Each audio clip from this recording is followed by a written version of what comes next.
Salut tout le monde! Aujourd'hui, on va plonger ensemble dans les profondeurs du web. Des zones les plus sombres et inquiétantes aux mythes les plus intrigants, on va démêler ensemble ce qui relève de la réalité et ce qui n'est qu'une légende. Et comme je suis développeur, je vais vous expliquer clairement, sans jargon inutile, pourquoi certaines de ces faces cachées existent vraiment. Pour certaines parties de l'internet, on en a carrément fait des films. Le programme Smith n'est plus sous votre contrôle. Vous ne pouvez pas l'arrêter. Mais moi, je peux.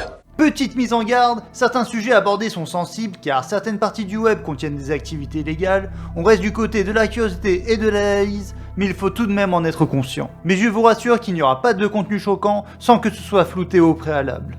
On commence tout de suite avec la couche cachée du web la plus connue et la plus fantasmée, le dark web. Le fameux dark web, c'est la partie qui attire la plus la curiosité et parfois la peur. Accessible entre autres via Tor, il regroupe des usages très variés. D'un côté, les activités légitimes, journalistes anonymes, dissidents politiques, lanceurs d'alerte qui utilisent des plateformes sécurisées pour partager des informations sensibles. Mais de l'autre côté, il y a aussi des activités illégales, genre le marché noir, où on peut acheter entre autres des armes ou de la drogue. Certains vendent même des boîtes mystères. On ne sait jamais trop ce qui va nous y être livré. Ça peut être des objets anodins, des produits dangereux ou illégaux, jusqu'à carrément des colis piégés pour récupérer des infos comme l'adresse avec les coordonnées bancaires. Il y a les forums de hackers avec des contenus, je vous le cache pas, interdit et ultra choquant. C'est cette zone qui a nourri les histoires de iceberg du web avec des récits dignes d'un thriller, par exemple des hackers masqués. Il y a un pote à moi, il a codé un bot crypto, ça a fait 5 millions en 3 mois. J'ai fait genre 300K en 3 mois. Des documents classifiés ou alors des transactions anonymes.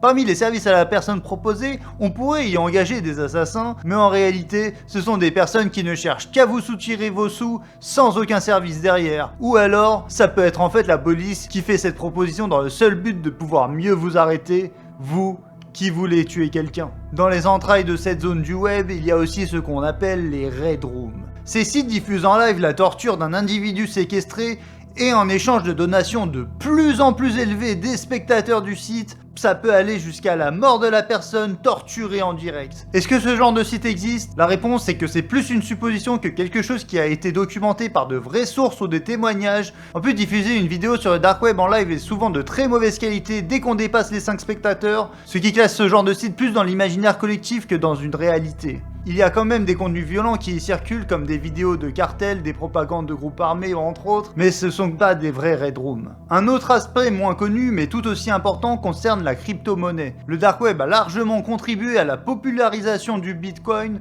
utilisé comme moyen de paiement anonyme sur les marchés noirs. Par contre attention, il faut pas croire tout ce qu'on dit. Le bitcoin c'est pas totalement invisible. Les transactions elles sont enregistrées sur la blockchain publique et elles peuvent être traquées par des agents spécialisés. C'est pourquoi de nombreux utilisateurs se tournent désormais vers des crypto-monnaies axées sur la confidentialité comme Monero ou Zcash, bien plus difficile à tracer. Cette économie parallèle alimente les échanges, qu'ils soient légitimes, par exemple des dons à des associations, des soutiens à des activistes, ou alors totalement illégaux comme le blanchiment d'argent. La vérité c'est que oui, il y a des coins dangereux, mais beaucoup d'histoires sont amplifiées par internet, par peur et par fascination de l'inconnu. Le dark web c'est pas une dimension parallèle, c'est un réseau techniquement isolé et anonymisé, mais géré par des humains avec des motivations diverses et tout de même des limites techniques.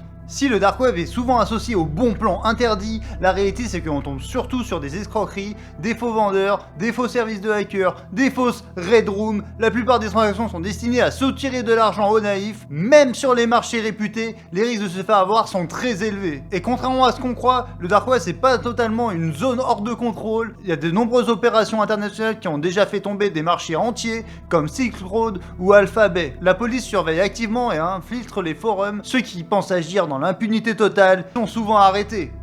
Si l'on pousse encore plus loin, on arrive au charter web. Cette zone, elle est censée être inaccessible via Tor et nécessiter un système spécial, le Closed Shell System. C'est pas un simple ordinateur, mais c'est plutôt un système entier, une infrastructure à la fois matérielle et logicielle, presque mythologique. On raconte qu'il utiliserait des supercalculateurs, des IA avancés, des processeurs exotiques et même des machines capables de modifier la météo. Les légendes, elles parlent d'Atlantide, de manipulation mentale via des ondes ou de réseaux mondiaux cachés. Mais derrière ces récits spectaculaires, il y a une part de réalité. Des gouvernements ont effectivement des réseaux ultra secrets, isolés du web public, comme il y en a dans la réalité plusieurs aux États-Unis ou dans d'autres pays. Mais dans la réalité, ces réseaux sont sécurisés, isolés physiquement et nécessitent des cartes à puce et des ordinateurs certifiés. Le mythe du charter web fascine car il mélange la technologie réelle avec notre imagination collective. C'est exactement cette zone d'ombre qui nourrit toutes les théories mystérieuses et les fantasmes autour du web.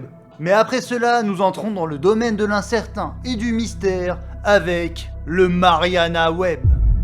Quand on parle du Mariana Web, on parle d'un niveau tellement inaccessible qui est devenu célèbre comme l'un des plus dangereux d'Internet. Son nom vient de la fosse des Mariannes, le point le plus profond de l'océan, ce qui donne déjà une idée de la profondeur de ce mystère. On n'a aucune preuve concrète que ce web existe vraiment, mais la légende elle dit qu'elle contient des données les plus sécurisées, notamment celles des réseaux militaires. Tu veux pouvoir y accéder? Eh ben c'est pas avec un ordinateur classique que tu vas y arriver. Faudrait un ordinateur quantique, des algorithmes secrets et des calculs complexes. Certaines personnes anonymes sur internet évoquent même une méthode appelée la dérivation polymérique Fal-Sigol, mais elle reste hors de la portée du grand public.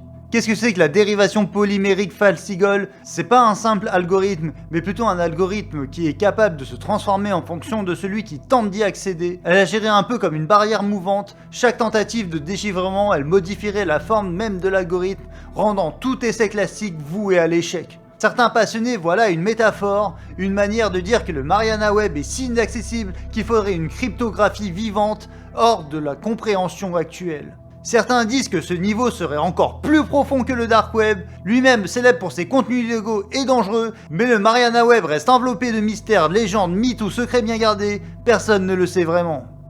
Et maintenant vient le fameux FOG, traduction en français, le brouillard. Selon les légendes, c'est un brouillard numérique où tout ordinateur est instantanément infecté, rempli de malware et de virus incontrôlables. En fait, le FOG serait né de récits d'utilisateurs novices qui, en explorant le dark web sans protection, voyaient leurs ordinateurs se remplir de fenêtres étranges, de fichiers inconnus et subir des blocages soudains. Et petit à petit, ces expériences se sont transformées en récits exagérés, celui d'un espace numérique où la contamination est immédiate et inévitable. Mais en réalité, le FOG c'est plus une métaphore que vraiment quelque chose qui existe. En fait, ça incarne la peur d'une menace invisible et omniprésente, un peu comme le brouillard dans lequel tout peut surgir. Dans le contexte du web caché, ça symbolise l'angoisse d'attraper un virus à chaque clic, même dans un site qui semble inoffensif. En fait, ce qui existe vraiment, plutôt que d'un nuage de virus, il s'agit surtout de malware dissimulé dans des sites piégés. On y trouve aussi des honeypots qui sont des pièges posés par des petits malins ou des policiers qui infectent volontairement les curieux pour analyser leur comportement. En fait, le FOG ça illustre parfaitement l'imagination qui comble les vides techniques. Alors, faute de comprendre comment fonctionnent les infections numériques, beaucoup ont inventé l'image du brouillard, où on est forcément condamné. C'est ce mythe qui nourrit la réputation mystique et terrifiante du dark web, qui renforce son aura de territoire dangereux, réservé aux initiés. Alors la vérité, oui, le dark web contient des sites piégés avec des malwares, mais il n'existe pas de dimension parallèle remplie de virus. Cette légende elle est née de notre peur naturelle du danger et de l'inconnu. Techniquement, il s'agit juste de sites dangereux, mais c'est accessible si on sait se protéger. Maintenant je vais vous parler du dernier niveau, le Prime March System. C'est l'une des couches les plus obscures de l'iceberg. On raconte en fait que c'est un réseau autonome auto-géré par des IA ou des supercalculateurs capables de fonctionner hors du contrôle humain. Certains fantasment sur une IA originelle, des protocoles de surveillance globale ou même une matrice qui simule la réalité, comme dans les films Matrix. Certaines théories relient le Prime March System aux fameuses backdoors et réseaux clandestins intégrés dans l'infrastructure mondiale de l'internet. Les rumeurs disent que ça fonctionne un peu comme une couche invisible au-dessus du web classique et du dark web qui est accessible uniquement à travers des protocoles cryptés inconnus du grand public. Ce qu'ils ont dit c'est qu'ils pourraient héberger des archives interdites, des bases de données sur l'humanité entière ou encore servir de terrain d'expérimentation pour des IA secrètes. Tout ça, ça accentue l'idée que le Prime March System ce ne serait pas seulement un super ordinateur fantôme, mais une ombre numérique omniprésente qui observe sans être détectée. Alors, encore une fois, aucun fondement réel n'a été prouvé. Le Prime March System, ça reflète actuellement nos peurs liées aux IA et aux systèmes militaires autonomes. Mais cette forme d'internet n'est pas nouvelle. Ça fait des siècles que les théories de déformation de la réalité, ça existe, théorisées notamment par Platon qui décrit des prisonniers enchaînés dans une caverne qui ne voient que des ombres et les prennent pour des choses réelles. C'est fascinant de voir comment la technologie combinée à l'imagination humaine peut créer des mythes presque réels. La vérité c'est que pour beaucoup de ces niveaux les plus profonds, on n'a tout simplement aucune preuve solide. Certaines histoires elles sont basées sur des faits techniques réels, pour d'autres c'est des rumeurs, des fantasmes ou des légendes urbaines. Alors est-ce qu'il y a des ondes qui contrôlent nos esprits? Est-ce qu'on est dans la matrice? Peut-être, peut-être pas. Ce qui est sûr, c'est que c'est un mystère qui fascine. Ça simule notre imagination et ça montre à quel point Internet est immense et encore largement inconnu. Et voilà, on est allé bien profond dans les profondeurs du web. Entre ce qu'on peut vérifier et ce qui reste des légendes, et tout ce qu'on n'a aucune chance de voir, on navigue clairement entre la réalité et l'imagination. Bref, prenez tout ça avec des pincettes, mais gardez votre curiosité intacte et surtout restez prudent si jamais vous décidez d'explorer un peu plus loin que le web que vous connaissez tous les jours. Si cette vidéo vous a plu, n'hésitez pas à liker et commenter vos histoires ou vos théories préférées et abonnez-vous pour qu'on continue à explorer les mystères ensemble. A plus.